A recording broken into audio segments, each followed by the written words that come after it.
Me llamo Dale Hutchins y llevo arreglando motores desde que apenas podía levantar un juego de llaves.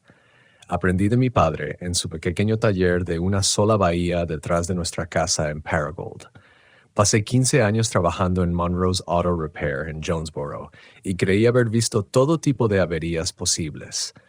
Eso fue antes de responder a un anuncio en el Arkansas Democrat Gazette para un puesto de jefe de mecánicos en Flat River. El salario era el doble de lo que ofrecía Monroe, con beneficios incluidos, y prometían alojamiento en el pueblo. Después de que el divorcio vaciara mis ahorros y me dejara durmiendo en el sofá de mi hermano Tommy, aquello me pareció una salvación envuelta en papel de periódico. Flat River está enclavado en el delta de Arkansas como un señuelo de pesca olvidado, oxidado, medio enterrado en el lodo, pero aún lo bastante afilado como para engancharte si no tienes cuidado. Según el cartel de bienvenida, la población es de 847 habitantes, aunque nunca he visto más de 100 personas deambulando por las aceras agrietadas de Main Street. El pueblo existe porque la autopista 49 necesita un lugar donde los camioneros puedan repostar y tomar café, y porque el propio río Flat proporciona suficiente bagre para mantener en pie el restaurante de Brennan. El centro de servicios se encuentra a las afueras del pueblo, asentado como una garrapata metálica, todo de acero corrugado y concreto manchado. 6 bahías, 2 elevadores hidráulicos que realmente funcionan y equipos que parecían más nuevos que cualquier cosa que hubiera tocado en años. El mecánico anterior, un tal Virgil K.S., se había marchado en busca de mejores oportunidades, según el dueño, aunque nadie en el pueblo parecía saber a dónde había ido. Lo que más me impactó no fueron las herramientas modernas ni el suelo impecable. Fue el silencio que se apoderaba del lugar después del atardecer. No un silencio tranquilo, sino ese tipo que hace zumbar los oídos y eriza la piel, como si el edificio estuviera conteniendo la respiración. La propietaria, la señora Beverly Crockett, me entregó una carpeta en mi primer día, manual estándar para empleados, protocolos de seguridad, hojas de tiempo, nada fuera de lo común, salvo por 7 páginas adicionales sujetas al final. Escritas a mano con bolígrafo azul, la tinta un poco corrida. Procedimientos operativos especiales, dijo ella, sin mirarme a los ojos. Afirmó que a los empleados anteriores les habían resultado útiles. Debería haber hecho más preguntas. Debería haberme preguntado por qué un taller de pueblo necesitaba procedimientos especiales más allá de revisar aceite y cambiar neumáticos. Debería haberme fijado en cómo le temblaban las manos a la señora Crockett cuando mencionó el turno nocturno. Pero en lugar de eso me concentré en el sueldo, en el apartamento encima del restaurante de Brennan que venía con el trabajo, en la oportunidad de reconstruir mi vida. Los primeros días fueron tranquilos. Clientes habituales con problemas habituales, pastillas de freno, líquido de transmisión, la correa de distribución del Plymouth de Jenny Morrison. Nada que no se pudiera arreglar con herramientas estándar y sentido común. Luego llegó el martes por la noche y entendí por qué pagaban tan bien. Fue entonces cuando el motor empezó a responderme. Esa tarde, Flat River estaba cubierta por una humedad sofocante típica del delta. El aire se sentía denso y el aparcamiento frente al centro de servicio brillaba con espejismos de calor, aunque el sol ya comenzaba a esconderse tras los cipreses. La señora Crockett se fue puntual a las 5 en punto, como siempre, pero esta vez se quedó un momento más junto a la puerta. «Dale», me llamó ajustando la correa de su bolso. «¿Recuerdas lo que te dije sobre los procedimientos?» Asentí desde debajo del capó del Chevy de Billy Garrett, tratando de localizar una falla persistente en el encendido. «Sí, señora, tengo la carpeta justo aquí». Ella se quedó un momento más, con las llaves tintineando en su mano como campanillas de viento antes de una tormenta. Luego se subió a su Buick y se alejó por la autopista 49, dejándome solo con 3 vehículos y lo que sea que contuvieran esas páginas escritas a mano. La falla resultó ser simplemente un problema en la bobina, una reparación de 30 minutos, y Billy tendría su camioneta ronroneando de nuevo. Acababa de instalar la pieza nueva cuando lo escuché. un zumbido bajo que parecía provenir del mismo bloque del motor. No era el sonido normal de pistones y válvulas, sino algo más profundo, casi musical. Apagué la luz de trabajo y escuché. El zumbido continuaba, subiendo y bajando como la respiración agitada después de una larga carrera. El indicador de temperatura marcaba normal, la presión de aceite estaba bien. Todo parecía estar en orden. «¿Qué demonios?», murmuré mientras alcanzaba la llave de encendido. En cuanto mis dedos tocaron la llave, el zumbido se detuvo. El silencio presionó mis oídos como si tuviera algodón metido demasiado profundo. Incluso los insectos de la tarde afuera habían enmudecido. Giré la llave. El motor arrancó, sin problemas, y se asentó en un ralentí suave. Compresión perfecta, sincronización impecable. Nada explicaba lo que había oído. Fue entonces cuando recordé la carpeta de la señora Crockett. Las páginas manuscritas se sentían distintas al papeleo habitual, más pesadas de alguna forma, como si hubieran absorbido la humedad de muchas manos. La tinta se había desvanecido en algunas partes, pero las palabras aún eran legibles. 7 reglas numeradas con una letra cuidada. 1. Nunca trabajes solo en un vehículo después de las 9 p.m. Si debes quedarte hasta tarde, mantén la radio encendida. A los motores no les gusta el silencio. 2. Si un motor comienza a llorar, no investigues el origen. Termina tu trabajo y muévete de bahía de inmediato. 3. Algunos vehículos recuerdan sus accidentes. Si escuchas voces desde la cabina mientras trabajas, ignóralas por completo. No te están hablando a ti. 4. El compresor de aire en la bahía 3 solo funciona entre las 11 p.m. y la medianoche. No uses aire comprimido durante ese tiempo por ningún motivo. 5. Si la temperatura del motor de un cliente se mantiene fría a pesar de operar normalmente, revisa tu trabajo 2 veces y termina rápido. Los motores fríos son motores hambrientos. 6. Nunca dejes herramientas dentro de un vehículo durante la noche. No estarán allí por la mañana y lo que las reemplace no debe tocarse. 7. Si las luces del techo de alguna bahía se apagan mientras estás trabajando, sal del edificio de inmediato. Solo regresa después del amanecer. Leí la lista 2 veces esperando el remate. Algún tipo de novatada para el nuevo, tal vez algo que quedó de cuando Virgil trabajaba aquí, pero la señora Crockett no parecía del tipo bromista, y sus manos definitivamente no temblaban por la risa. La radio en la esquina cobró vida sin que nadie la tocara, una emisora local de música country. La voz de Patsy Cline flotaba entre la estática. I fall to pieces each time I see you again. Regla número 1. Mantener la radio encendida. Miré el reloj sobre el gabinete de herramientas. Eran las 7:47 p.m. Aún quedaba más de una hora antes de las 9, pero la coincidencia me secó la boca. Estaba a punto de alcanzar el dial de la radio cuando se encendió sola. La Chevy de Billy seguía en ralentí, suave y silenciosa. Cerré de golpe el capó, agarré mi libreta de facturas y me dirigí a la oficina para redactar el informe de la reparación. Rutina normal, pensamientos normales. Mantenerme ocupado hasta poder cerrar y dirigirme a Brennan's por una cerveza y una conversación racional. La puerta de la oficina se atascó como siempre, la madera deformada raspando contra el marco. Empujé con el hombro y encendí la lámpara del escritorio. Los formularios de facturación estaban exactamente donde los había dejado, pero algo se sentía mal. Los papeles estaban tibios al tacto, como si alguien los hubiera estado sosteniendo. Afuera, en la bahía 2, el camión de Billy rugió una vez, alto y agudo, como si se aclarara la garganta. Levanté la vista de la factura. El motor seguía encendido. La llave estaba en el encendido, justo donde la había dejado. No había nadie más en el edificio. No había manera de que el acelerador se activara solo. Otro rugido, más largo esta vez, casi como si intentara comunicarse. El volumen de la radio aumentó sin previo aviso. La voz de Patsy Cline llenó la oficina estrecha. No era estática ahora, era nítida, como si estuviera justo detrás de mí. Pero debajo de su canto escuché algo más. Un sonido rítmico y húmedo, como líquido goteando sobre metal caliente. Me obligué a caminar lentamente de regreso a la bahía 2. Evaluación profesional, explicación lógica. 15 años de experiencia me decían que los motores no rugen solos, no gotean fluidos misteriosos. Lágrimas negras caían desde la junta de la culata, formando un charco en el suelo de concreto bajo el camión, espesas como aceite de motor, pero extrañas, moviéndose contra la gravedad de una forma dolorosa de mirar.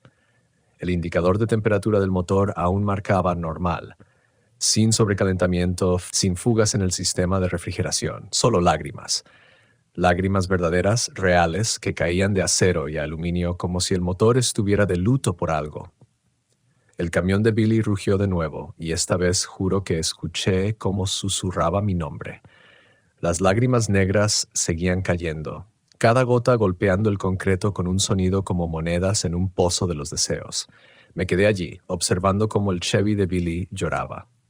Mi cerebro intentaba procesar lo que mis ojos estaban viendo. 15 años de experiencia en diagnóstico no significaban nada ante un motor que lamentaba. La voz de Patty Claren llenaba el taller.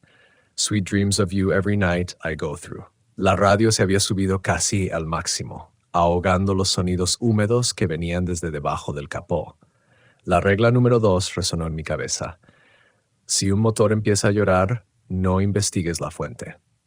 Completa tu trabajo y muévete a otra bahía inmediatamente. Agarré mis herramientas del carro móvil y me alejé del camión. El fluido negro seguía descendiendo, extendiéndose por el suelo en patrones que me recordaban a los afluentes de un río.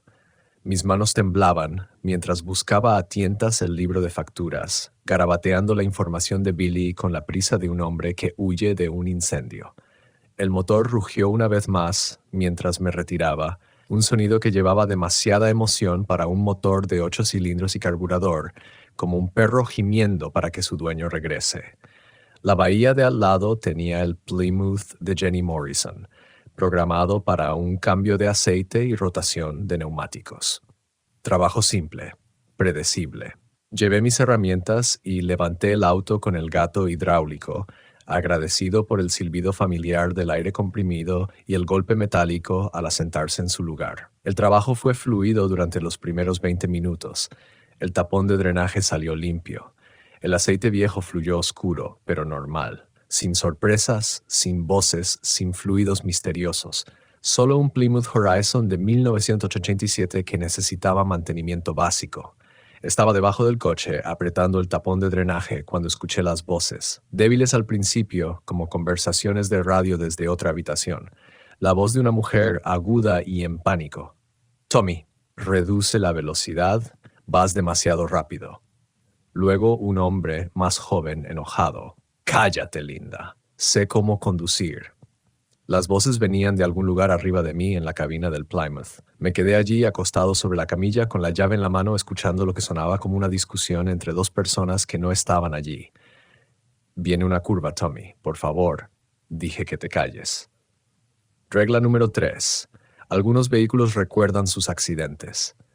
Si escuchas voces desde la cabina mientras trabajas, ignóralas por completo. No te están hablando a ti.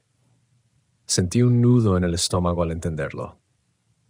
Este Plymouth había estado en un accidente. Alguien llamado Tommy conducía demasiado rápido, probablemente con una mujer llamada Linda en el asiento del pasajero. Y de alguna forma, el coche lo recordaba.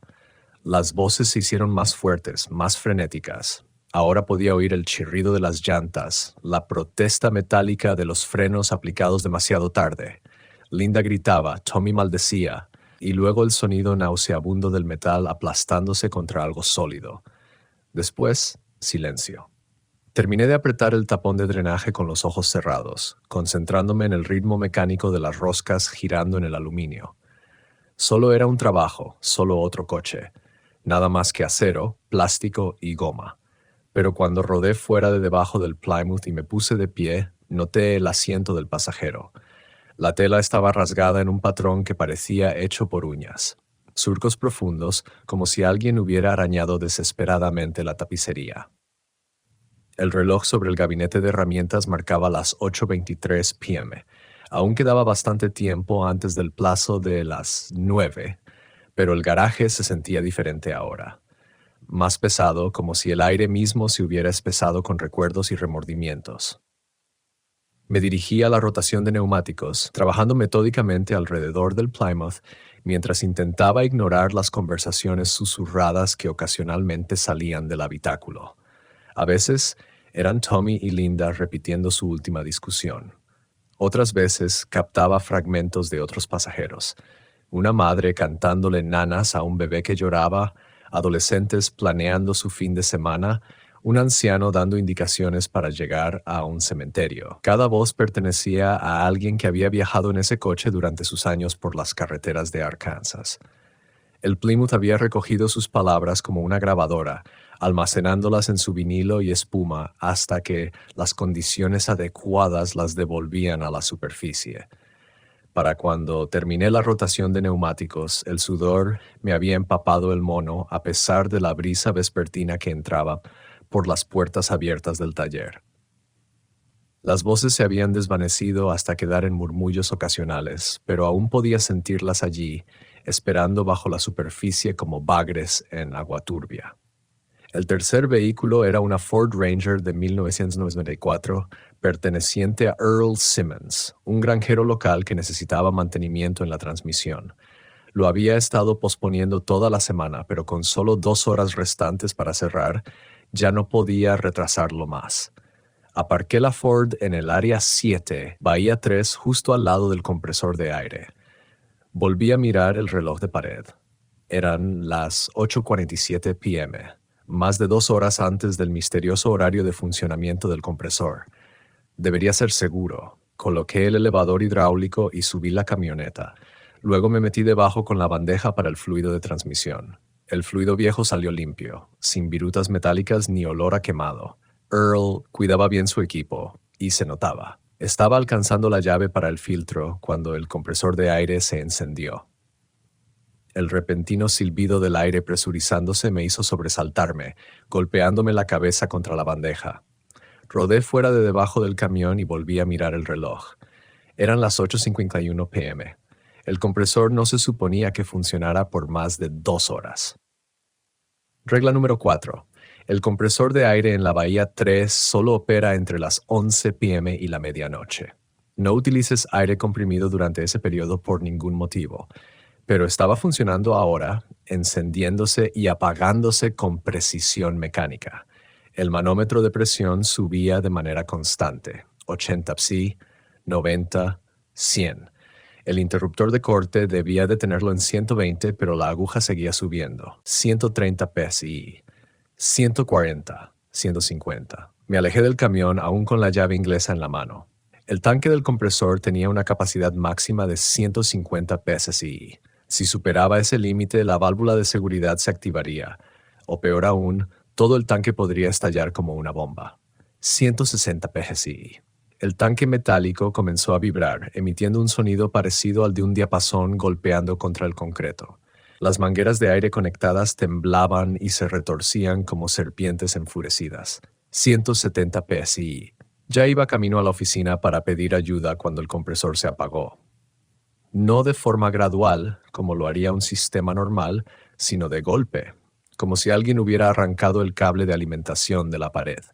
La aguja del manómetro cayó a 0 en cuestión de segundos. El tanque quedó en completo silencio. Las mangueras colgaban flácidas e inmóviles. Me quedé ahí un minuto entero, escuchando mi propia respiración entrecortada y el sonido lejano de Patsy Cline que aún sonaba en la radio. El reloj marcaba las 8:53 p.m. La regla número 4 cobraba sentido ahora. El compresor parecía tener mente propia después del anochecer, y usar aire comprimido durante ese periodo era como meter la mano en la jaula de un tigre. Terminé el trabajo de la transmisión de Earl sin incidentes, usando solo herramientas manuales y manteniéndome alejado de todo lo que estuviera conectado al sistema de aire. Para las 9:15, los 3 vehículos estaban listos para ser recogidos, sus facturas llenas y archivadas en la oficina. La radio seguía con su lista de reproducción de música country mientras guardaba mis herramientas y me preparaba para cerrar. Hank Williams cantaba ahora sobre carreteras solitarias y corazones rotos. Música adecuada para un taller donde los motores lloran y los coches recuerdan a sus muertos. Apagué las luces del techo una por una, revisando cada bahía en busca de herramientas u objetos olvidados. La regla número 6 era clara. No se debía dejar nada durante la noche. Al acercarme al interruptor principal, algo en el Chevy de Billy llamó mi atención.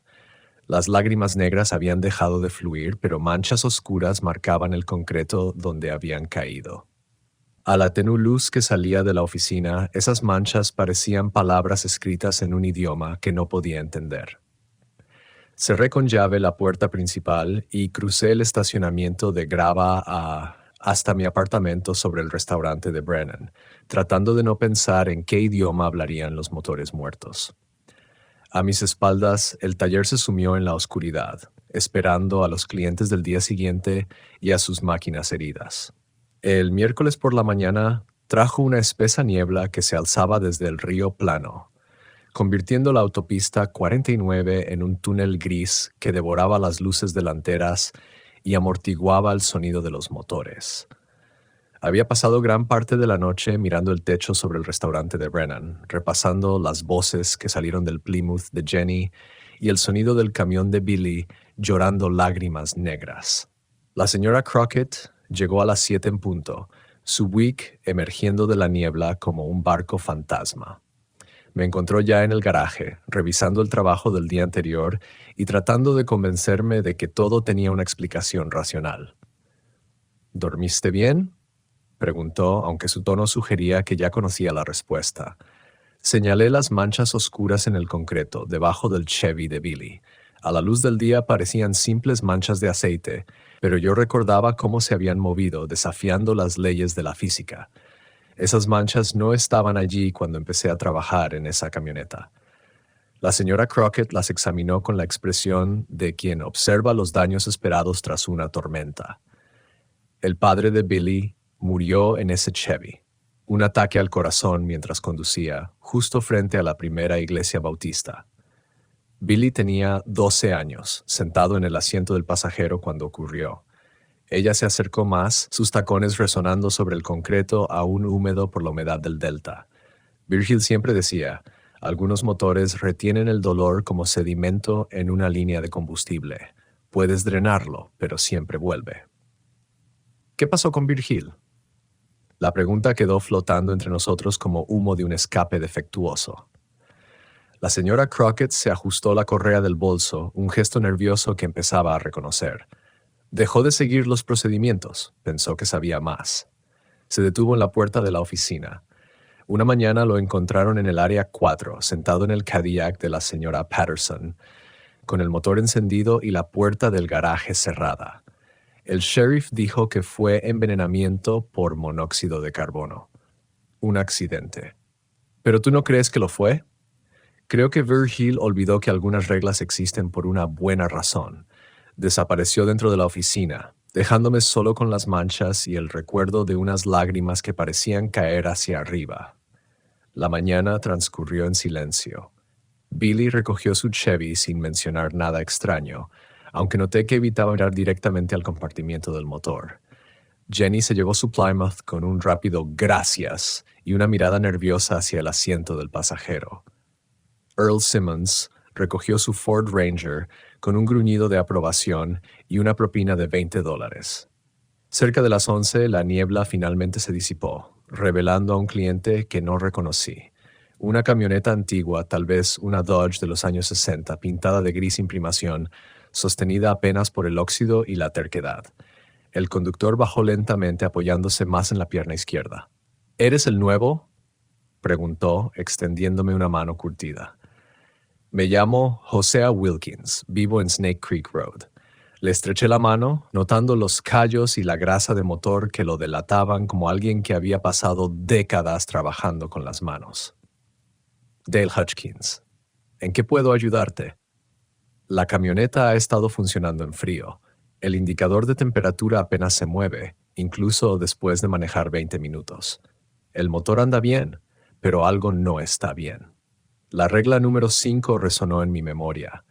Si la temperatura del motor de un cliente permanece baja a pesar de una operación normal, revisa tu trabajo 2 veces y termina rápido. Los motores fríos son motores hambrientos. ¿Cuánto tiempo lleva así? Unas 2 semanas. Justo desde que el joven Tommy Brewster tuvo su accidente en la autopista 142, dijo Hosea, rascándose la barbilla grisácea. ¿Supiste de eso? Negué con la cabeza, aunque algo en el nombre Tommy activó un recuerdo. Las voces desde el Plymouth de Jimmy. Tommy y Linda discutiendo sobre velocidad y curvas. Tenía 19 años, manejaba el auto de su novia demasiado rápido por la curva del hombre muerto y chocó de frente contra un árbol. Murieron al instante, según el patrullero estatal. La voz de Hosea cargaba el peso de quien ha visto a demasiados jóvenes cometer el mismo error. El problema es que mi camioneta ha estado bebiendo refrigerante desde entonces. No tiene fugas visibles, simplemente lo consume como si tuviera sed de algo. Abrí el capó y revisé el sistema de refrigeración. El radiador estaba lleno. No había fugas a la vista, pero el metal se sentía extraño. Demasiado frío para un motor que acababa de recorrer 20 millas. Toqué la manguera superior del radiador. Estaba a temperatura ambiente, como si el motor hubiese estado apagado toda la noche. ¿Cuándo fue la última vez que cambiaste el termostato? Hace 6 meses. Virgil hizo el trabajo aquí mismo en este taller. Hosea me vio revisar el medidor de temperatura. Ese día me dijo algo extraño. Afirmó que algunos motores se confunden sobre lo que se supone que deben hacer. Dijo que el mío quizás intentaba hacer algo para lo que no fue diseñado. Pasé la mano por el colector de escape. Estaba completamente frío. No había señales de calor en el compartimento del motor, a pesar de que la camioneta funcionaba suavemente en ralentí. Lo que fuera que estuviera mal iba más allá de una simple falla mecánica. Iba a necesitar hacer algunos diagnósticos. Podría tomar un par de horas. Está bien, dije. Iré a almorzar a lo de Brennan. Hosea se dirigió a la puerta, pero se detuvo antes de salir. Ten cuidado con ese motor, hijo, dijo Virgil. Las máquinas hambrientas a veces muerden la mano que las alimenta. Después de que se fue, pasé la siguiente hora revisando todo lo que se me ocurrió. El termostato, la bomba de agua, la tapa del radiador, el ventilador, todo funcionaba perfectamente. El motor funcionaba a la perfección en todos los aspectos, excepto por la temperatura. Simplemente se negaba a calentarse. Estaba revisando el núcleo del calefactor cuando noté el olor. Dulce y metálico, como monedas de cobre en agua azucarada. El olor parecía provenir del tubo de escape. Pero cuando lo revisé, no noté nada inusual. Fue entonces cuando vi las huellas mojadas que iban desde la parte trasera de la camioneta de Hosea hasta el desagüe en el centro del área de servicio número 2. No era agua, era algo más espeso, más oscuro. Las huellas eran pequeñas, quizá talla 7 de mujer, y parecían recientes, a pesar de que el piso del taller estaba completamente seco cuando empecé a trabajar. Seguí el rastro hasta el desagüe, donde simplemente terminaba. No había líquido acumulado, ni explicación de cómo unas huellas mojadas podían aparecer sobre concreto seco. Solo quedaba ese olor persistente a cobre con azúcar y la creciente certeza de que la camioneta de Hosea transportaba algo más que a un anciano rumbo al pueblo. El indicador de temperatura del Dodge seguía inmóvil en la parte baja, la aguja apenas levantada, a pesar de que el motor llevaba encendido más de una hora.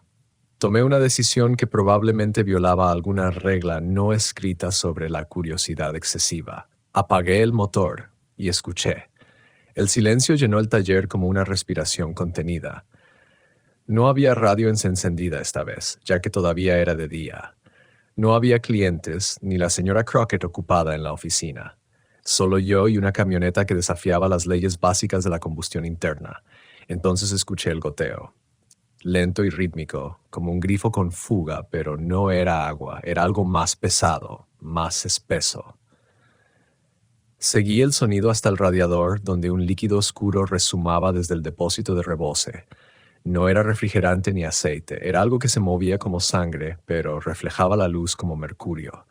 Cada gota que caía sobre el concreto chisporroteaba suavemente, dejando pequeñas marcas de quemadura en la superficie. El olor a cobre y azúcar se intensificó, mezclado ahora con el toque acre de algo corrosivo, como si estuviera devorando piedra y metal. Tomé un trapo del taller y alcancé la tapa del depósito, pero me detuve. La regla número 5. Revisa tu trabajo 2 veces y termina rápido. De pronto, la urgencia de la regla tenía todo el sentido del mundo. Fuera lo que afectaba a los motores fríos, no debías darle tiempo para propagarse. Hice el diagnóstico más rápido de mi carrera. Drené y rellené el sistema de refrigeración. Reemplacé el termostato por precaución. Revisé todas las mangueras y conexiones. El líquido oscuro seguía resumando del depósito, pero con menor intensidad, como si mis acciones estuvieran desacelerando lo que fuera que estuviera ocurriendo. 30 minutos después, la temperatura del motor comenzó a subir hasta alcanzar su nivel normal. El misterioso goteo se detuvo. El olor desapareció. El camión de Osea volvió a ser una máquina común y corriente, obedeciendo las leyes de la física y la termodinámica. Cuando Osea regresó del almuerzo, el camión funcionaba exactamente como debía. Temperatura de funcionamiento normal, sin olores extraños, sin huellas húmedas apareciendo sobre el concreto seco. «Vaya, no me lo creo», dijo, revisando el indicador de temperatura. «¿Cuál era el problema?» «El termostato estaba atascado. A veces fallan poco a poco», respondí. La mentira me salió con facilidad, producto de años de simplificar problemas complejos para clientes que solo querían que sus vehículos volvieran a funcionar. Osea pagó en efectivo y se marchó, pero no sin antes ofrecerme un último consejo. «Pareces un buen mecánico, hijo. Cuídate.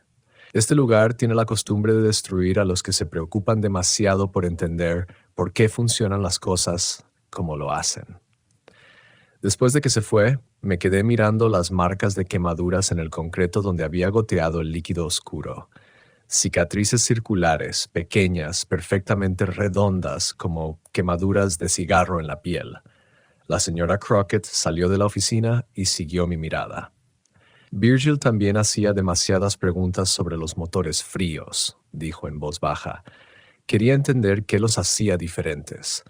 Empezó a quedarse después del horario, haciendo pruebas, tomando medidas, y encontró algunas respuestas para las que no estaba preparado.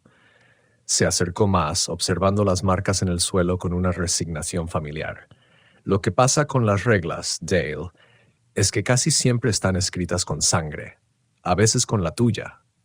Pasé el resto de la tarde haciendo mantenimientos rutinarios, cambios de aceite, rotación de neumáticos, atendiendo a clientes con vehículos normales y problemas normales. Pero cada vez que miraba hacia la bahía número 2, veía esas cicatrices circulares perfectas quemadas en el concreto, recordándome que hay preguntas cuyo precio es demasiado alto para que la curiosidad lo pague. A medida que se acercaba la hora de cierre, me descubrí mirando el reloj de pared con más frecuencia. Aún faltaban varias horas para que comenzara el periodo peligroso, pero el taller ya se sentía distinto, expectante, como un depredador que se acomoda para esperar la oscuridad y la oportunidad de cazar. El jueves llegó con mi primer turno nocturno programado. La señora Crockett lo había mencionado casualmente durante mi entrevista inicial. Servicio de emergencia para camioneros y viajeros que se quedaban varados después del horario normal. Buen dinero, había dicho, y reparaciones simples en su mayoría. Lo que no mencionó fue que los 3 últimos mecánicos nocturnos renunciaron en menos de 2 semanas. Me enteré de ese detalle por Doris en el restaurante Brennan's mientras cenaba temprano un plato de bagre con hush puppies.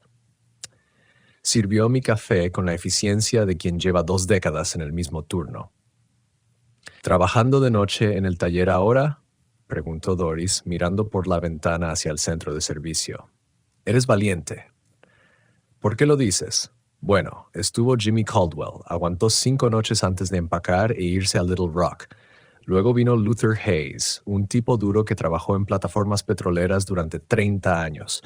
Duró exactamente 13 días. Me rellenó la taza sin que se lo pidiera. El más reciente fue un joven de Memphis, Marcus, algo así. Renunció después de una sola noche. ¿Qué los espantó? Doris se inclinó hacia mí, bajando la voz a pesar de que el restaurante estaba casi vacío. Marcus vino aquí como a las 2 de la mañana, blanco como la leche y temblando como una hoja.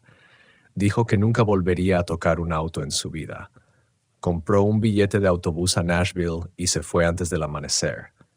¿Dijo qué fue lo que pasó? Lo único que me dijo fue que hay motores que no quieren ser reparados. Dijo que quieren otra cosa completamente distinta. Miró alrededor del restaurante antes de añadir, aunque también era un chico de ciudad. Tal vez no estaba preparado para las rarezas de un pueblo pequeño.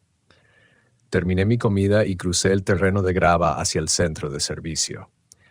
Las 7 de la tarde de un jueves en Flat River significaban calles vacías y el sonido lejano de trenes de carga rumbo al norte, hacia Memphis. El taller se sentía distinto de noche. Más grande de alguna forma, con sombras que se extendían más allá del alcance de las lámparas del techo. La señora Crockett había dejado el protocolo del turno nocturno sobre mi escritorio. Conteste el teléfono si sonaba, proporcione asistencia en carretera dentro de un radio de 24 kilómetros y atienda cualquier emergencia que llegara sin cita. Sencillo, siempre que los clientes condujeran vehículos normales con problemas convencionales. La primera llamada llegó a las 9:30 p.m. Servicio Flat River. Habla de... Gracias a Dios que alguien contestó, dijo la voz de una mujer mayor con un leve acento de Arkansas. Mi coche se apagó a unos 8 kilómetros al sur del pueblo en la autopista 49. El motor simplemente dejó de funcionar. Sin advertencia, sin ruidos, nada. Voy para allá. ¿Qué tipo de vehículo es? Un Buick LeSabre blanco, modelo 1989 de 4 puertas. Está estacionado junto al antiguo cementerio Bautista. Cargué mis herramientas en el camión de servicio y me dirigí al sur. El cementerio se alzaba sobre una loma con vista a la autopista, con lápidas desgastadas que se inclinaban en ángulos extraños como dientes rotos. El Buick estaba exactamente donde lo había descrito, con las luces de emergencia parpadeando en la oscuridad. La mujer estaba de pie junto a su coche, con los brazos cruzados sobre el pecho a pesar de la calidez de la noche. Tendría unos 60 años y vestía un vestido floreado que seguramente había conocido tiempos mejores. Se presentó como Ruth Abernathy. El motor funcionaba bien. Luego simplemente se apagó, explicó. Ahora ni siquiera intenta encender. Abrí el capó y noté de inmediato el olor, ozono y cobre quemado, como el aire tras una tormenta eléctrica. Los terminales de la batería estaban corroídos más allá de lo que había visto jamás. Cristales verdes y blancos cubrían los postes como un hongo. ¿Cuándo fue la última vez que revisaron la batería? El mes pasado. Un tipo del taller en Conway dijo que estaba bien. Ruth se abrazó más fuerte. ¿Va a tardar mucho? Este lugar me pone nerviosa de noche. Seguí su mirada hacia el cementerio. La mayoría de las lápidas databan del siglo XIX, pero algunas más nuevas estaban cerca del camino. Una tumba reciente tenía flores frescas, probablemente de Tommy Brewster y su novia, a juzgar por las fechas. La batería estaba completamente muerta, a pesar de que esa tarde había mostrado voltaje normal, según la factura en la guantera de Ruth. Instalé una batería de repuesto desde mi camión y el Buick arrancó de inmediato. «Qué raro», dijo Ruth mientras yo guardaba mis herramientas. La batería era nueva. A veces los sistemas eléctricos tienen picos que dañan los componentes. Es difícil de predecir, le respondí, repitiendo una mentira bien ensayada, más fácil que explicar que algunas secciones de la autopista 49 parecen agotar baterías más rápido que otras. Ruth pagó en efectivo y se marchó, dejándome solo junto al cementerio. Estaba cargando mi equipo cuando noté que las flores frescas sobre la tumba de Tommy se movían con una brisa que yo no sentía. Apenas leve temblor, como si alguien respirara sobre ellas. La segunda llamada llegó a las 11:15 p.m. Centro de servicio. «Tiene que venir rápido», dijo una voz masculina, joven, en pánico. «Estoy averiado en el estacionamiento de Walmart. El motor hace ruidos como nada que haya oído». ¿Qué clase de ruidos? Como si alguien llorara, pero no un llanto humano. Algo distinto. Lo encontré a unos 6 metros de un Honda Civic oxidado. Sostenía las llaves en la mano como si las hubiera dejado caer y recogido varias veces. Era un estudiante universitario, quizás de 19 años, con una camiseta de la Universidad de Arkansas. «Soy Jake Patterson», dijo, sin apartar la vista del coche. Esa cosa empezó a hacer ruidos hace unos 10 minutos. Apagué el motor, pero los sonidos continuaron. Me acerqué al Honda con cautela, escuchando lo que fuera que lo había asustado. Al principio no parecía haber nada inusual. Entonces lo oí. Un lamento bajo que parecía venir desde debajo del capó. No era un sonido mecánico, sino orgánico, lleno de pena. Regla número 2. Si un motor empieza a llorar, no investigues el origen. Pero esto era distinto. El motor no estaba encendido.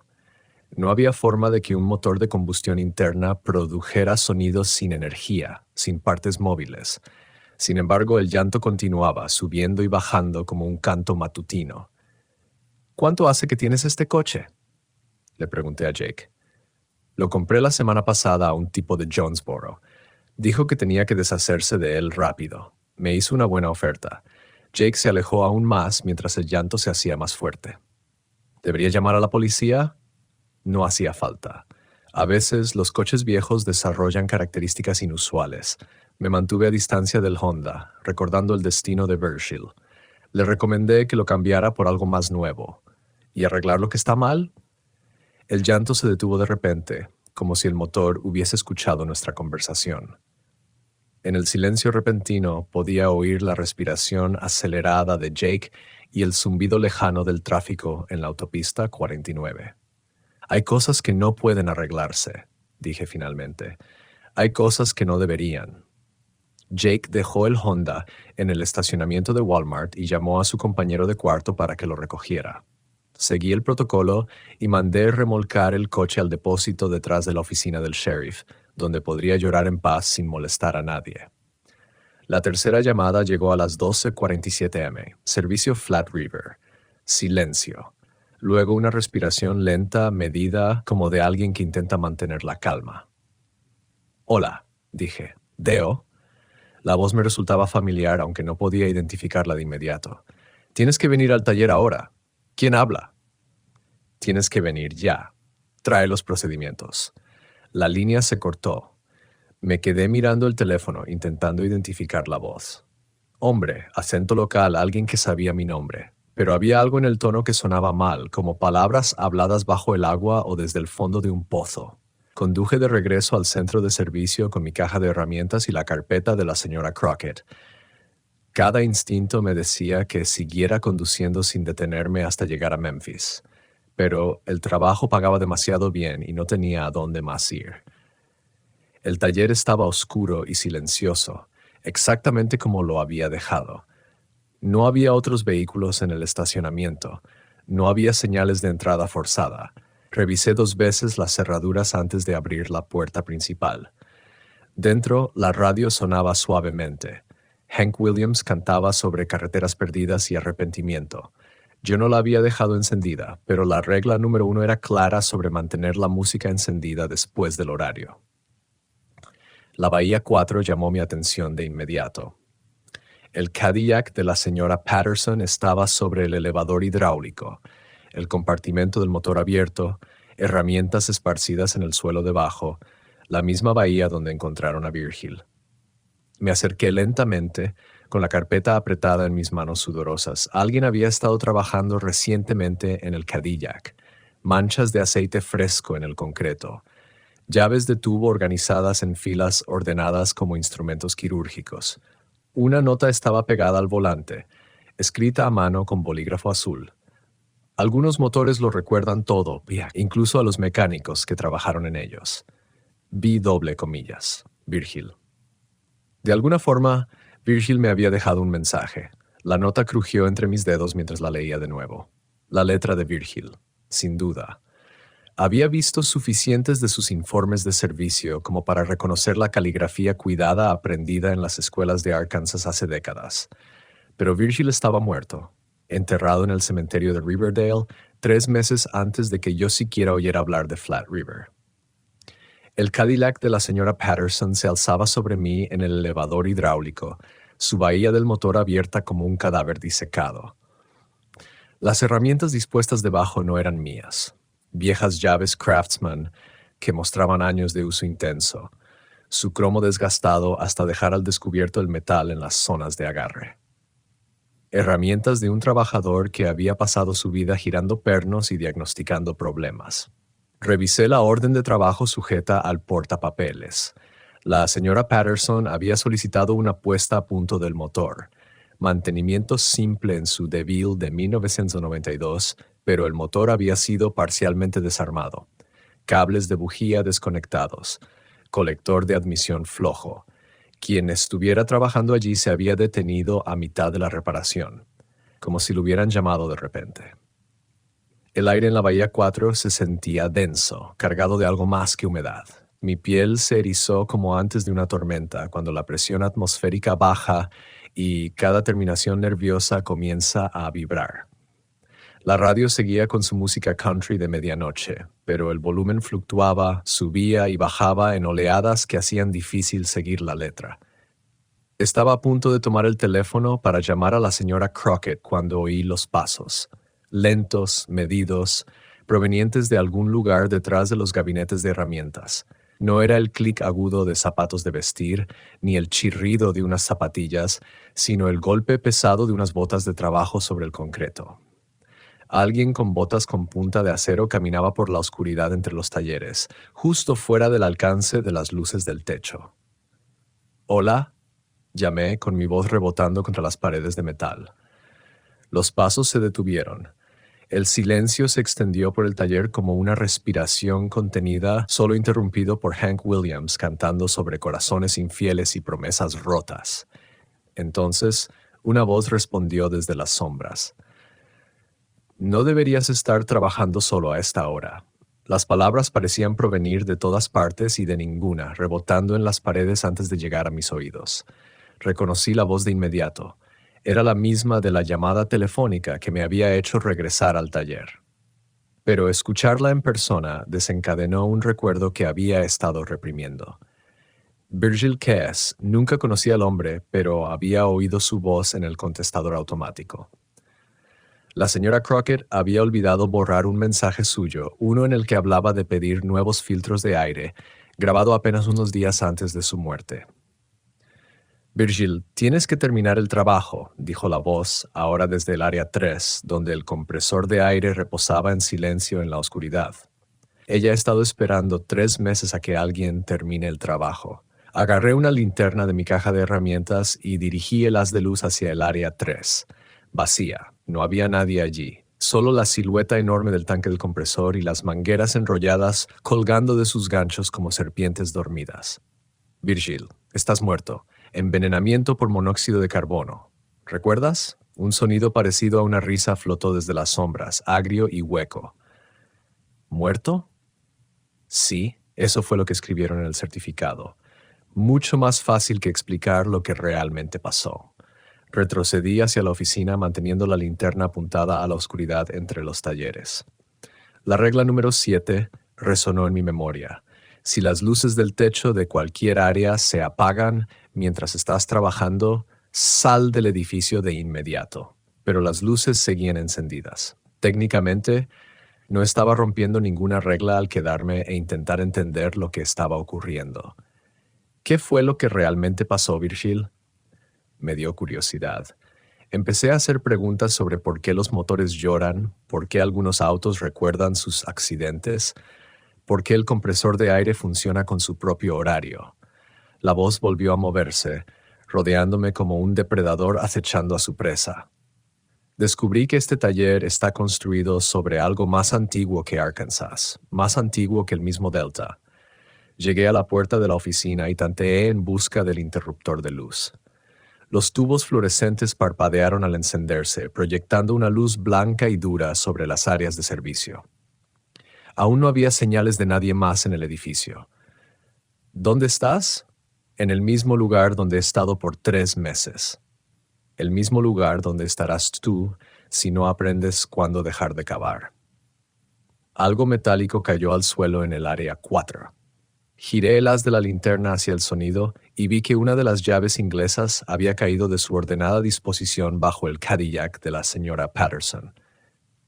Mientras miraba, otra herramienta cayó y luego otra, hasta que todo el juego se esparció por el concreto como dados lanzados por una mano invisible. «El Cadillac necesita que le reconstruyan el motor», continuó la voz de Virgil. La señora Patterson lo ha conducido durante 30 años, a través de 3 esposos y 4 infartos. Ella ha tenido ese coche por más tiempo del que duran muchos matrimonios. Me acerqué lentamente al Cadillac, notando detalles que antes había pasado por alto. El bloque del motor era más antiguo que el propio coche, probablemente sacado de un desguace hacía décadas. Las modificaciones personalizadas mostraban una manufactura amateur. Un mecánico trabajando con recursos limitados, pero con una determinación infinita por mantener algo funcionando mucho más allá de su vida útil prevista. Ella lo trae cada mes para mantenimiento, dijo Virgil. Cambios de aceite, frenos, pequeñas reparaciones que lo mantienen en la carretera. Pero la última vez encontré algo en el compartimento del motor que no debería estar ahí. ¿Qué tipo de algo? Huesos. Pequeños, como los que encontrarías en un pájaro o un gato. Estaban envueltos en alambre y escondidos detrás del radiador, donde la mayoría de los mecánicos nunca mirarían.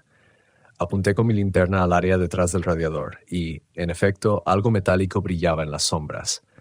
No eran huesos, demasiado reflectantes para eso, pero, sin duda, era algo que no pertenecía a un motor. El primer esposo de la señora Patterson murió en este coche, continuó Virgil. Un infarto mientras iban camino a la iglesia. Ella estaba sentada justo al lado cuando ocurrió. Lo vio llevarse la mano al pecho, luchando por respirar, pero se quedó con el coche. Dijo que era lo único que le quedaba de él. Extendí la mano hacia el objeto detrás del radiador, pero me detuve. Regla número 6. Nunca dejes herramientas dentro de un vehículo durante la noche. Por la mañana no estarán, y lo que las reemplace no debe tocarse. Esto no era exactamente una herramienta, pero el principio seguía aplicando. Alguien había escondido algo en el motor del coche de la señora Patterson, y tocarlo podría desencadenar consecuencias que no estaba preparado para enfrentar. El segundo esposo murió 2 años después, dijo Virgil. Mismo coche, mismas circunstancias, infarto al volante. Y sí, la señora Patterson también iba con él esa vez. Mi mano se congeló a centímetros del objeto oculto. ¿Qué estás diciendo? El tercer esposo duró 5 años antes de que su corazón fallara. ¿Adivina dónde ocurrió? Las luces fluorescentes empezaron a parpadear, proyectando sombras estroboscópicas por todo el taller. En esa iluminación intermitente, capté destellos de movimiento en mi visión periférica. Alguien parado junto a los gabinetes de herramientas que desaparecía cuando volteaba a mirar directamente. Algunos coches recogen más que recuerdos, dijo Virgil. Algunos coches aprenden a alimentarse.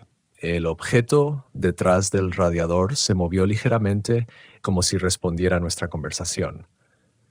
Me incliné con la linterna y vi lo que Virgil había descubierto. Una pequeña jaula metálica de unos 7 centímetros de lado hecha con alambre de cobre retorcido.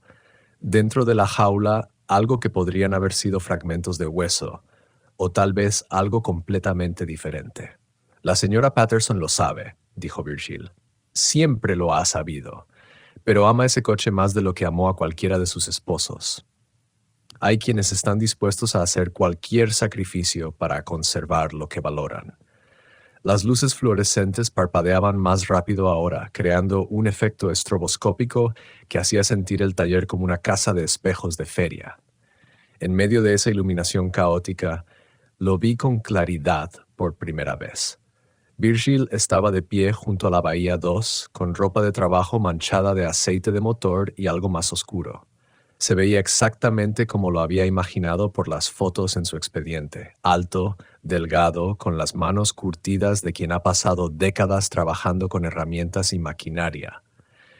Pero su piel tenía un tinte grisáceo como carne que ha estado demasiado tiempo bajo el agua, y sus ojos reflejaban la luz como los de un animal.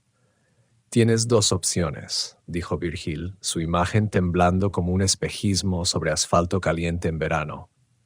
Termina el trabajo en el coche de la señora Patterson y finge que nunca viste lo que hay escondido en el motor, o haz más preguntas y termina haciéndome compañía. Las luces del techo en la bahía 4 se apagaron con un chasquido audible, sumiendo el área alrededor del Cadillac en la oscuridad. Solo quedaban encendidas las luces de la oficina, creando una pequeña isla de seguridad en un océano de sombras. Regla número 7.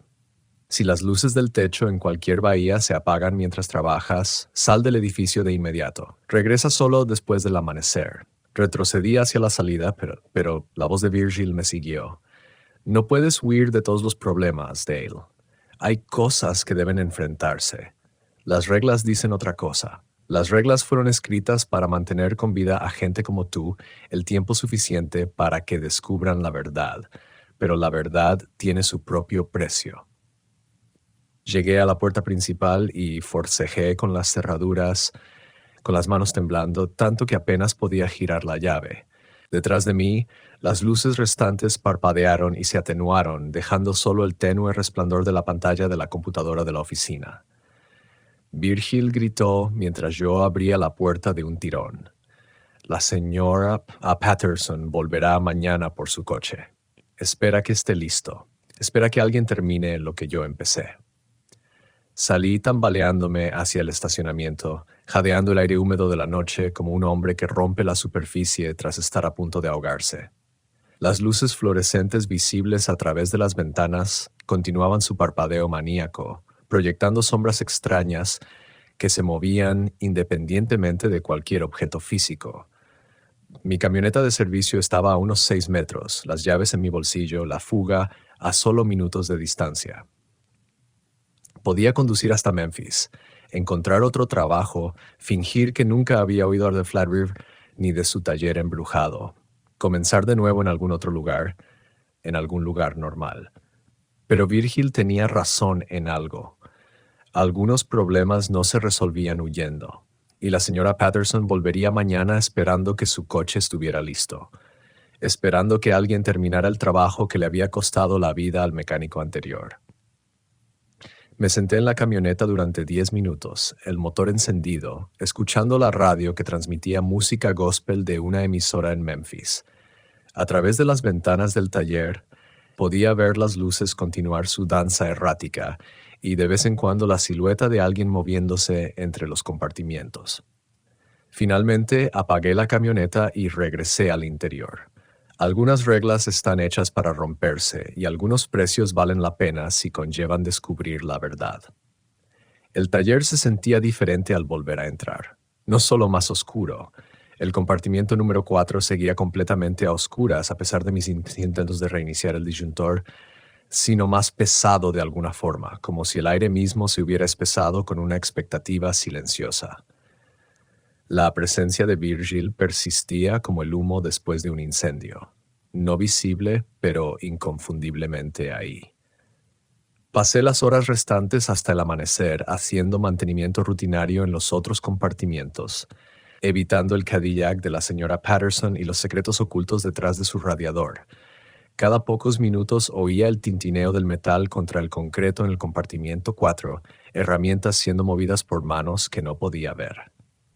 Alrededor de las 5 de la mañana encontré una nota metida debajo de mi caja de herramientas. La jaula debe ser retirada con cuidado. Las pinzas no funcionarán. Sabe cuando alguien intenta destruirla. B. La señora Crockett llegó a las 7 en punto. Su Buick crujió sobre el estacionamiento de grava como si estuviera conduciendo sobre huesos. Me encontró lavándome las manos en el fregadero, intentando quitarme la sensación de que algo se me había metido bajo la piel durante la noche. ¿Cómo fue tu primer turno de noche?, preguntó, aunque su tono sugería que ya se imaginaba la respuesta. Intenso. Hablé con Virgil, respondí. La señora Crockett dejó su bolso con cuidado como si llevara explosivos. ¿Qué te dijo sobre el coche de la señora Patterson? ¿Sobre lo que está escondido en el compartimiento del motor? Me sequé las manos con un trapo del taller, notando que mis dedos aún temblaban levemente. ¿Cuánta gente en el pueblo lo sabe?, pregunté. La mayoría de los mayores lo sospechan, respondió ella. Mabel Patterson ha enviudado 3 veces, siempre de la misma manera. Siempre en ese Cadillac. La gente habla. Caminó hacia el compartimiento 4, deteniéndose justo antes de la oscuridad que las luces superiores no podían penetrar. Pero hablar y probar son cosas distintas. Y tú has estado dejando que ella siga trayendo el coche aquí para mantenimiento. ¿Qué quiere que haga? Que le diga al sheriff que uno de nuestros clientes tiene un automóvil embrujado, que le niegue el servicio a una mujer que ha estado pagando sus cuentas puntualmente durante 30 años. La voz de la señora Crockett llevaba el peso de alguien que ha lidiado con decisiones difíciles. A veces uno aprende a convivir con situaciones que no puede cambiar. Virgil intentó cambiarla. Virgil quiso hacerse el héroe. Creyó que podía sacar lo que fuera que estuviera en ese motor y salvar a algún hipotético futuro esposo. Señaló hacia el taller en penumbra. Mire cómo resultó eso. La señora Patterson llegó a las 9 de la mañana, conduciendo su vehículo de respaldo, un sensato Honda Accord que probablemente no albergaba apetitos sobrenaturales. Caminaba con la cautela de alguien cuyos huesos acumulaban 8 décadas de desgaste, pero sus ojos seguían siendo agudos y alertas. Buenos días, Dale. ¿Cómo va mi bebé? Aún estoy trabajando en él, señora Patterson. ¿Le importaría si le hago unas preguntas sobre la historia del coche? Se acomodó en la sala de espera para clientes, arreglando su bolso y chaqueta ligera con la precisión de alguien que ha aprendido a encontrar consuelo en pequeños rituales. ¿Qué clase de preguntas? Tomé una silla frente a ella, notando cómo la señora Crockett se había retirado a la oficina y cerrado la puerta. Fuera cual fuera la conversación que estaba por suceder, ella no quería formar parte. Encontré algo en el compartimento del motor que no debería estar allí. Una jaula de alambre con lo que parecen fragmentos de hueso en su interior. La expresión de la señora Patterson no cambió, pero sus manos se apretaron levemente sobre la correa del bolso. ¿De veras? 3 esposos, señora Patterson. 3 infartos, todos mientras conducían su Cadillac. Es una tremenda coincidencia. Earl tenía 68 cuando murió. Harold, 71. Marvin llegó a los 74. Su voz seguía tranquila, conversacional, como si habláramos del clima. Los hombres de esa edad sufren infartos. Es lo que pasa cuando uno envejece. No suele pasar en el mismo coche, en el mismo tramo de carretera, con la misma mujer sentada en el asiento del pasajero. Me estudió durante un largo momento, sopesando opciones detrás de unos ojos que habían visto demasiado como para escandalizarse ante una acusación de asesinato sobrenatural. Eres joven, Dale. Los jóvenes creen que todo necesita arreglarse, que todo necesita una explicación, pero hay cosas que simplemente son.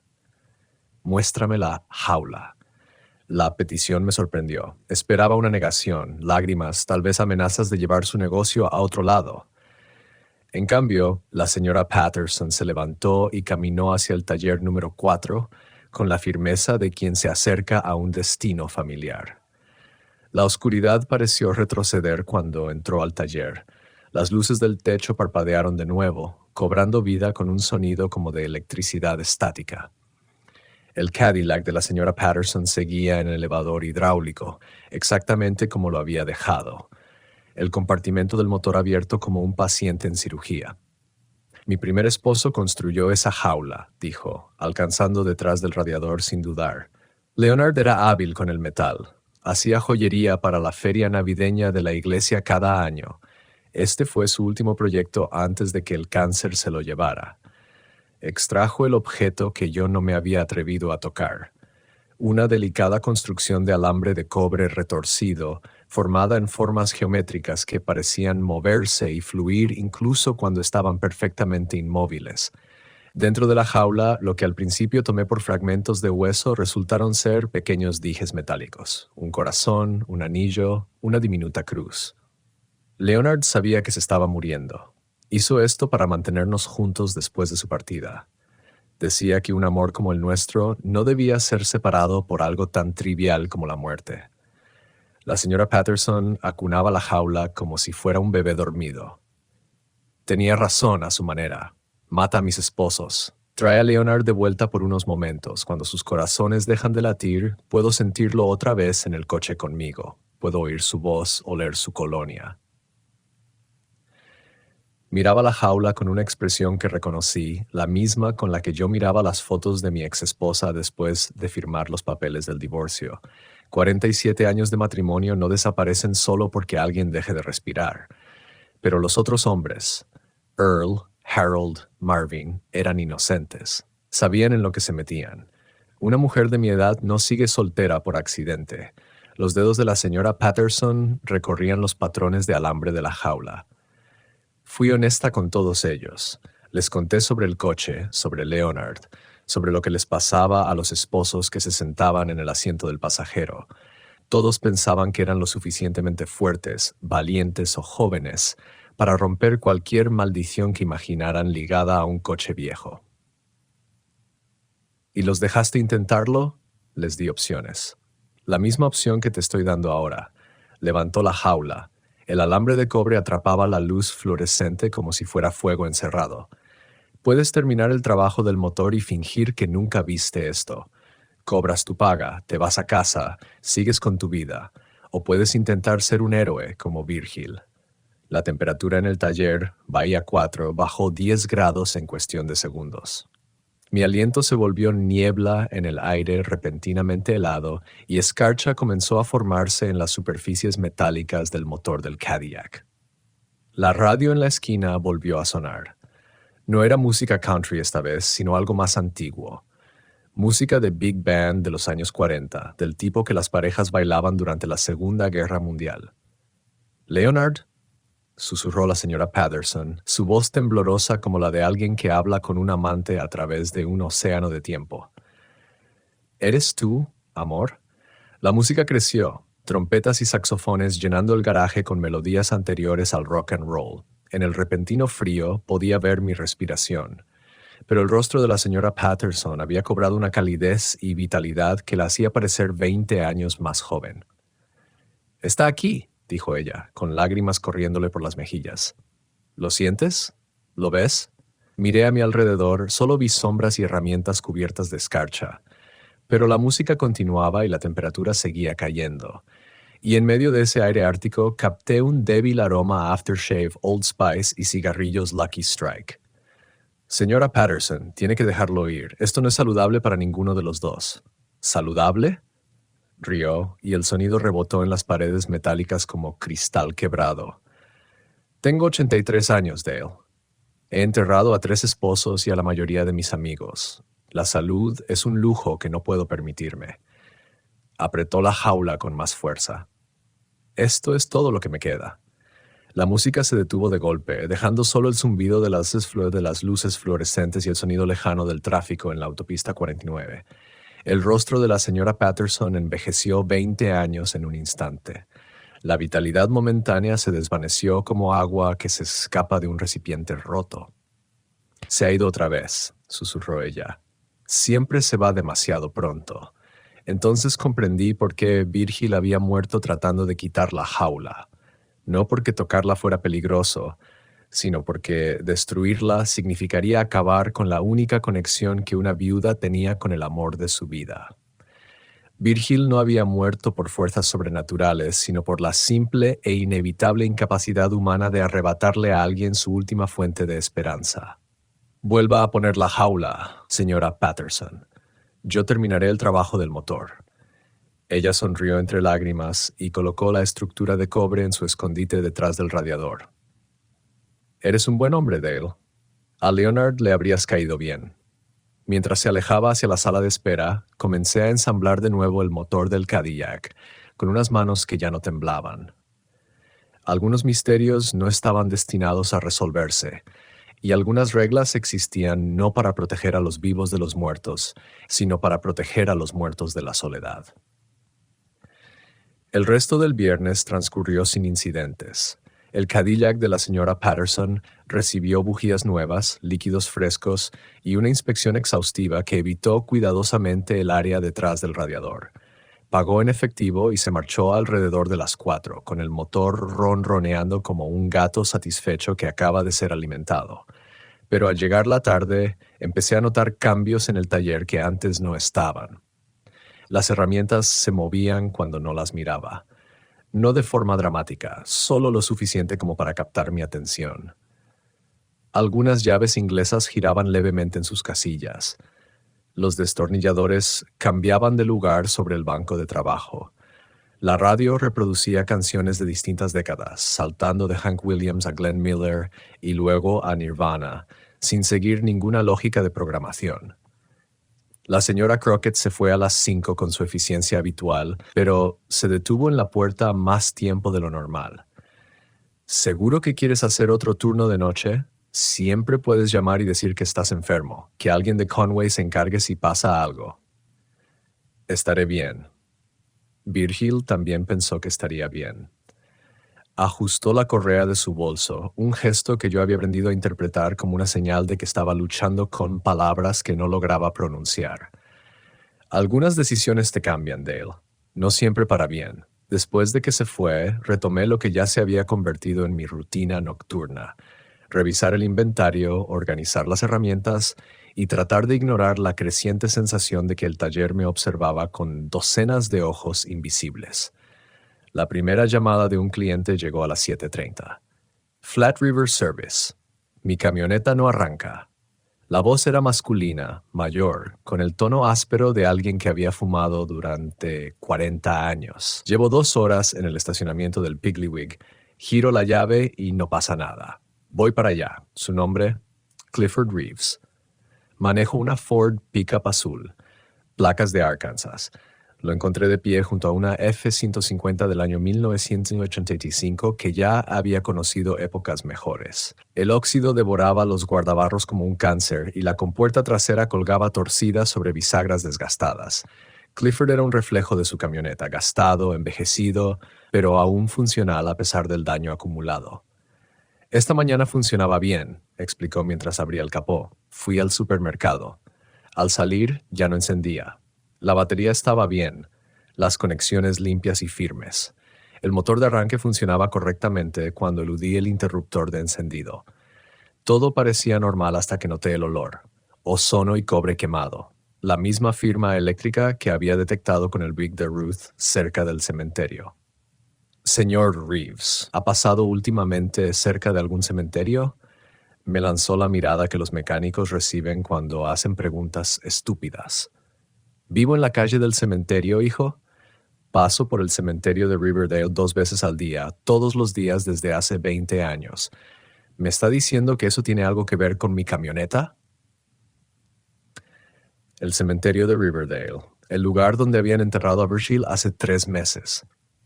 Volví a revisar el sistema eléctrico observando cómo las lecturas del multímetro fluctuaban en patrones que desafiaban toda lógica automotriz.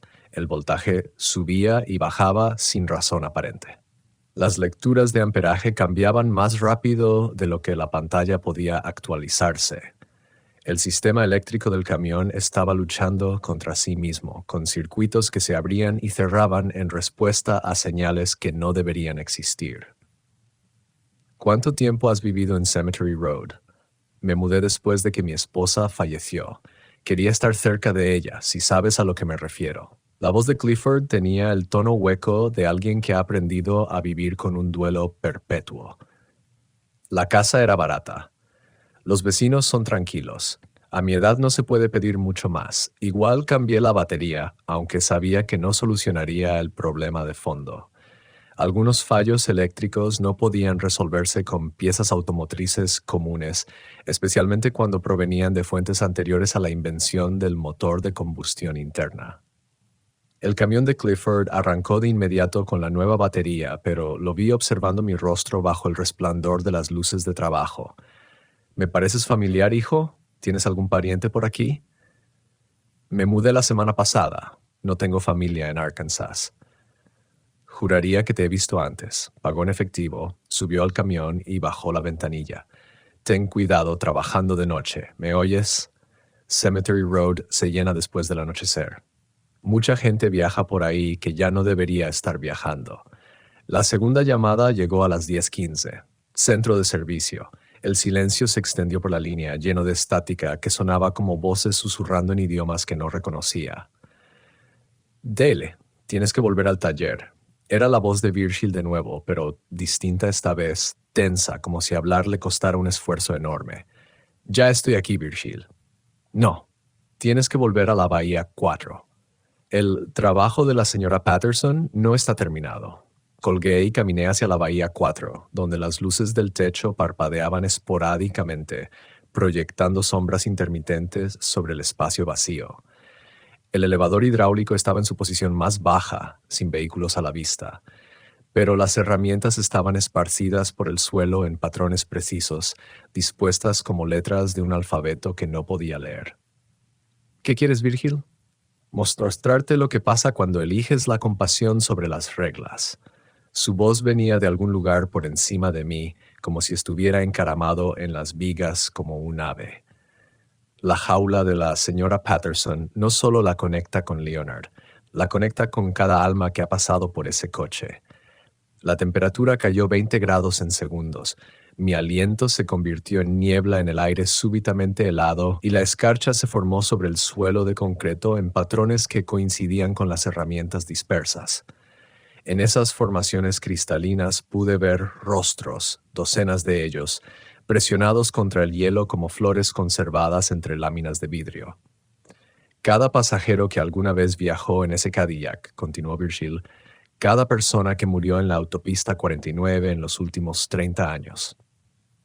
Cada espíritu buscando una forma de regresar al mundo que dejaron atrás. El dolor de la señora Patterson abrió una puerta, pero ella no puede controlar quién la atraviesa. Los rostros en la escarcha comenzaron a moverse, sus bocas se abrían y cerraban en conversaciones silenciosas. Hombres, mujeres, niños, todos con el tono grisáceo de quienes han estado demasiado tiempo bajo el agua.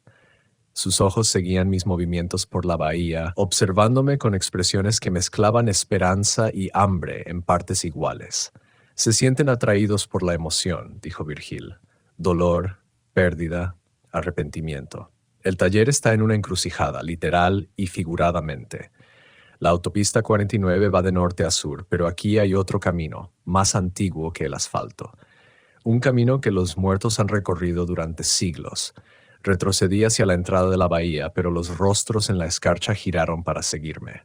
No exactamente amenazantes, pero sí intensamente enfocados, como gatos observando a un pájaro a través de una ventana. ¿Qué quieren? ¿Lo que siempre quieren los muertos?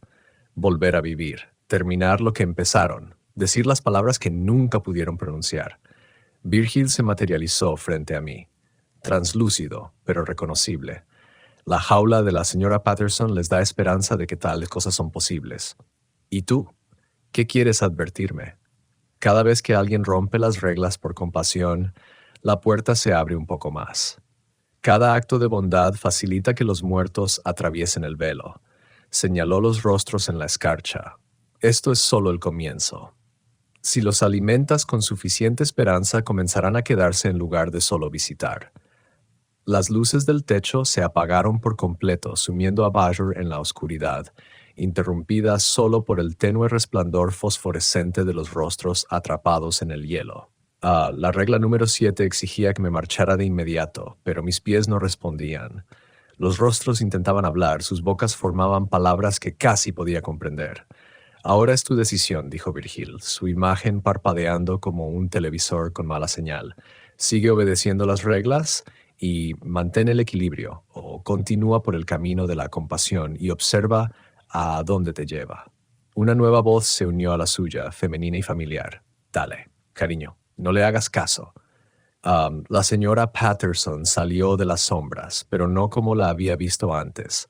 Esta versión se movía con la gracia fluida de alguien 40 años más joven, su cabello oscuro en lugar de plateado. Su rostro no mostraba las líneas marcadas por 8 décadas de dolor y pérdida. Así lucía cuando Leonard me vio por primera vez, dijo, girando con un vestido típico de los años 40, bailando en el salón de la uso en Little Rock, esperando que los muchachos regresaran de la guerra. Detrás de ella las sombras tomaron forma. Docenas de figuras con ropa de época, todas jóvenes, todas hermosas, irradiando la energía desesperada de quienes murieron con asuntos pendientes. Los rostros en la escarcha comenzaron a salir del hielo, arrastrándose fuera con movimientos que desafiaban toda lógica. Los muertos no quieren seguir muertos, dijo la señora Patterson extendiendo su mano hacia mí. Y los vivos no quieren seguir solos. ¿Por qué luchar contra algo tan natural? Miré de ella a Virgil, comprendiendo finalmente por qué existían las reglas y por qué romperlas acarreaba consecuencias tan graves. Cada acto de bondad hacia los muertos debilitaba la barrera en los mundos. Cada momento de compasión abría una nueva grieta por la cual los espíritus desesperados podían colarse. La elección era simple y terrible: mantener las reglas que separaban a vivos y muertos, o abrazar la misericordia y ver cómo los límites se desvanecían por completo. De cualquier manera, ya estaba demasiado involucrado como para dar marcha atrás. El anuncio apareció en el Arkansas Democrat Gazette un martes por la mañana, entre clasificados de maquinaria agrícola usada y casas móviles. Las mismas palabras de siempre, la misma generosa oferta salarial, la misma promesa de alojamiento incluido. La señora Crockett tenía una caligrafía excelente para alguien cuyas manos temblaban cuando creía que nadie la observaba.